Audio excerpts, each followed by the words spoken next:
Assalamualaikum warahmatullahi wabarakatuh. Perkenalkan, nama saya Syafira Cantika Adalia dari Prodi Administrasi Publik. Di sini saya akan menjelaskan materi tentang pengorganisasian dan tentang pengawasan. Pertama, saya akan menjelaskan bab 1 tentang pengorganisasian. Yang pertama, arti organisasi. Menurut James Demany, organisasi adalah bentuk setiap perserikatan manusia untuk mencapai tujuan bersama. Menurut George R. Terry, organisasi adalah mengalokasikan seluruh pekerjaan yang harus dilaksanakan antar kelompok kerja dan menetapkan wewenang relatif serta tanggung jawab masing-masing individu yang bertanggung jawab untuk setiap komponen kerja dan menyediakan lingkungan kerja yang tepat dan sesuai. Menurut staf dosen Balai Pembinaan Administrasi UGM, organisasi adalah suatu sistem usaha kerja sama daripada sekelompok orang untuk mencapai tujuan bersama. Menurut Prof. Dr. Sondang Siagian, organisasi adalah setiap bentuk persekutuan antar dua orang atau lebih yang bekerja sama untuk suatu tujuan bersama dan terikat secara seorang atau sekelompok orang yang disebut pimpinan dan seorang atau sekelompok orang lain yang disebut bawahan. Selanjutnya, hakikat organisasi. Sebagai alat manajemen, organisasi dapat ditinjau dari dua sudut pandang, yaitu organisasi sebagai wadah relatif statis, tempat di mana kegiatan manajemen dilaksanakan. Yang kedua, organisasi sebagai proses dinamis, interaction antar orang-orang di dalam organisasi, formal dan informal. Yang ketiga, unsur organisasi. 1. Kelompok orang. 2. Kerjasama. 3. Tujuan bersama. Yaitu selanjutnya saya akan menjelaskan tentang fungsi organisasi. Mengatur kerja dan kerjasama yang sebaik-baiknya, mencegah keterlambatan dan kesulitan kerja, mencegah kesimpang siuran kerja, menentukan pedoman-pedoman kerja. Selanjutnya, prinsip organisasi. Ada 12 prinsip organisasi sebagai berikut. 1. Menetapkan tujuan dengan jelas, dimengerti, dipahami, diterima, dijiwai setiap orang dalam melaksanakan tugas agar terjadi penghemat tenaga, material, biaya, dan waktu. Selanjutnya, saya akan menjelaskan tentang prinsip organisasi. Ada 12 prinsip organisasi sebagai berikut. 1.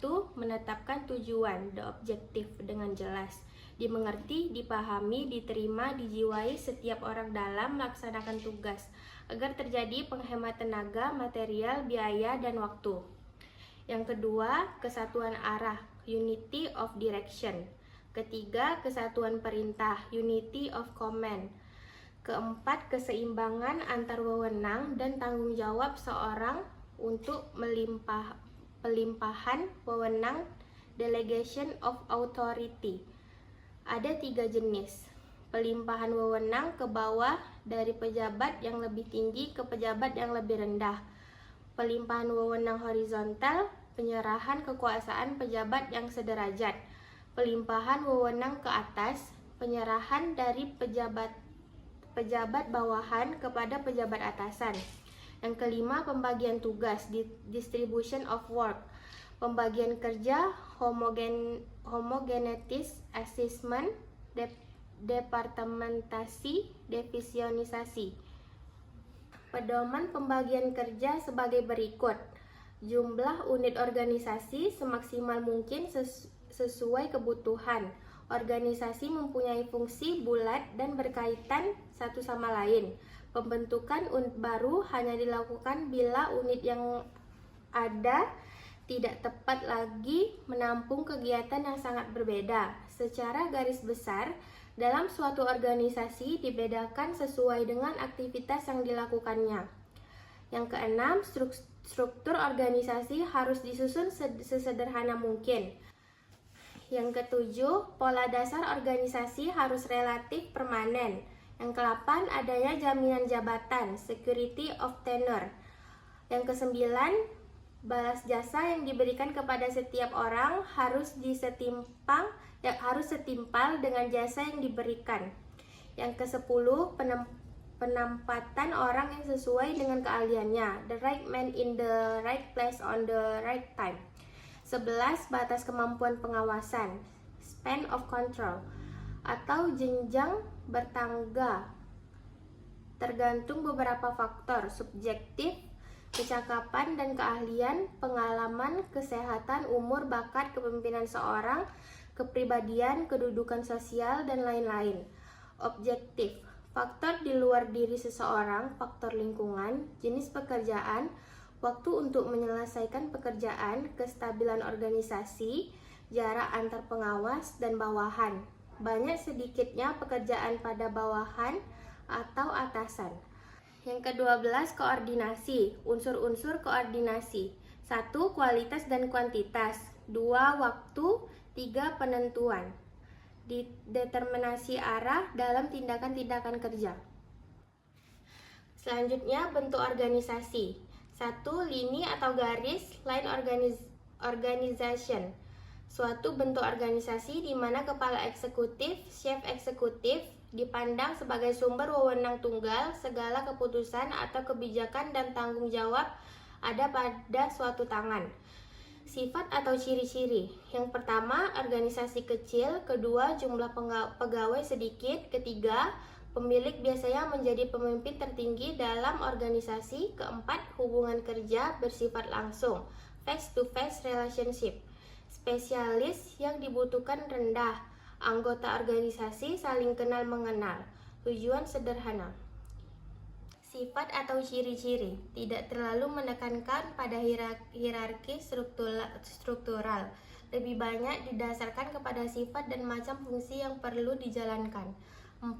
Organisasi tipe panitia atau commit type of organization adalah suatu bentuk organisasi di mana pimpinan terbentuk kolektif terdiri atas beberapa orang. Segala keputusan diambil dalam suatu quorum dan menjadi tanggung jawab bersama. Sifat atau ciri-ciri.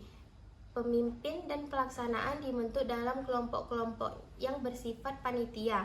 Tugas kepemimpinan dilaksanakan secara kolektif oleh sekelompok orang.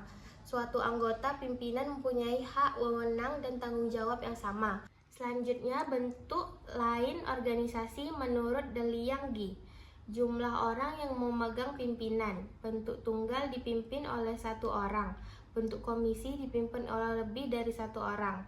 Lalu lintas, wewenang dan tanggung jawab, serta hubungan kerja pada kesatuan dan organisasi. 1. Bentuk lurus. 2. Bentuk fungsional. 3. Bentuk lurus dan fungsional. Bagan organisasi. Menurut Henry G. Hedges, piramid, horizontal, vertikal, lingkaran, lukisan. Masing-masing bagian kecuali bentuk lukisan dapat dibedakan menurut isi sebagai berikut: struktural, fungsional, jabatan, nama.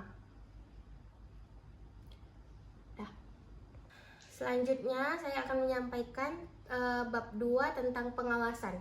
Menurut George R. Terry, proses penentuan apa yang akan dicapai yaitu standar, apa yang sedang dihasilkan yaitu pelaksanaan, menilai pelaksanaan, dan bila mana perlu mengambil tindakan korektif sehingga pelaksanaan dapat berjalan menurut rencana, yaitu sesuai dengan standar.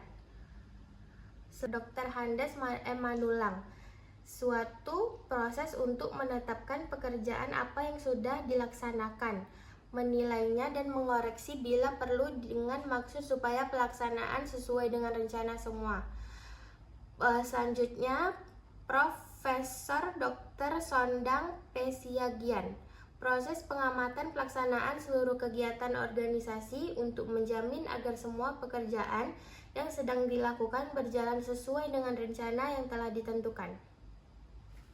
Selanjutnya, sasaran pengawasan, bahwa melalui pengawasan pelaksanaan tugas-tugas yang telah ditentukan sungguh-sungguh sesuai dengan pola yang telah digariskan dalam rencana.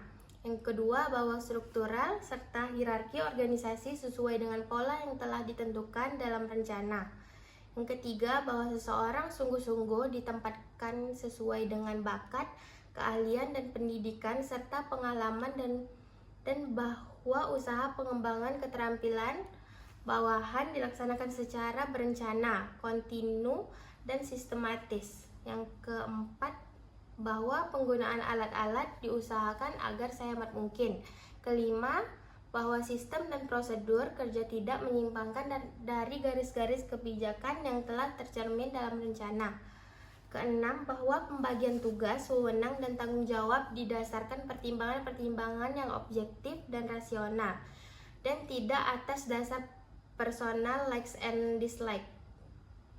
Sifat pengawasan, fact finding, menemukan fakta. Pelaksanaan fungsi pengawasan harus menemukan fakta-fakta tentang bagaimana tugas-tugas dijalankan dalam organisasi. Faktor biaya, tenaga kerja, sistem dan prosedur kerja, struktur organisasi, dan faktor psikologis seperti rasa dihormati, dihargai, kemajuan dalam karir, dan lain-lain. Preventif, mencegah. Proses pengawasan dijalankan untuk mencegah timbulnya penyimpangan dan penyelewangan dari rencana yang telah ditentukan. Selanjutnya, masa sekarang. Pengawasan hanya dapat ditujukan terhadap kegiatan-kegiatan yang kini sedang dilaksanakan.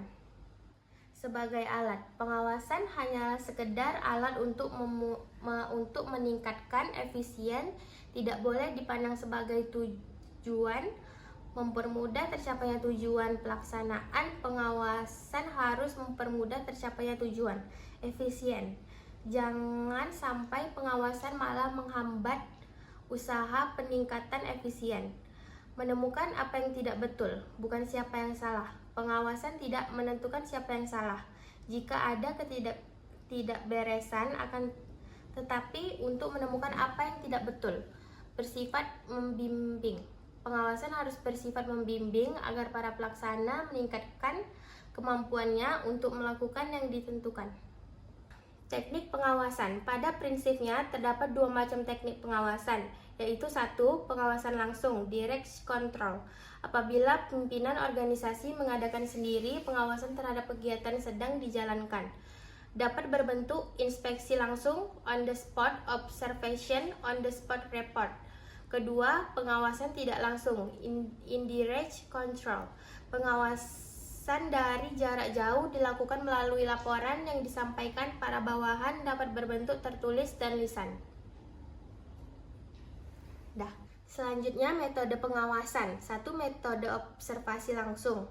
Metode pengamatan langsung oleh atasan atau pimpinan terhadap pelaksanaan kerja yang sedang dilakukan oleh pegawai atau petugas. Yang kedua, metode statistik. Pengamatan dilakukan melalui data yang disusun secara statistik dan grafis. Statistik disusun dari data yang sudah diolah sehingga mudah dipahami. Ketiga, metode laporan. Pengawasan dilakukan setelah ketidaktahui kesalahan, kekeliruan, dan penyalahgunaan dan laporan yang diterima. Fungsi pengawasan. Ada beberapa macam fungsi pengawasan yang baik, antara lain: yang pertama, mencegah penyimpangan. Kedua, memperbaiki kesalahan atau kelemahan. Yang ketiga, menindak penyalahgunaan atau penyelewangan. Keempat, mendinamisasikan organisasi dan kegiatan manajemen. Kelima, mempertebal rasa tanggung jawab. Keenam, mendidik pegawai atau pelaksana. Selanjutnya, proses pengawasan. Proses pengawasan terdiri atas beberapa tindakan, antara lain menetapkan dasar standar pengawasan, menentukan apa yang harus dikerjakan, yang hendak dicapai, diharapkan, dituju, atau dicita-citakan, meneliti, memeriksa, dan menilai hasil yang dapat dicapai, meneliti apa yang sedang dilakukan, dikerjakan, membandingkan hasil pelaksanaan dengan dasar standar yang telah ditetapkan, membandingkan hasil dengan apa yang diharapkan, dicita-citakan sebelumnya, memperbaiki penyimpangan, kesalahan, kelemahan dengan tindakan koreksi, menerima hasil atau menolak hasil yang dicapai melalui tindakan-tindakan yang telah dilakukan. Sekian penyampaian materi dari saya. Terima kasih. Wassalamualaikum warahmatullahi wabarakatuh.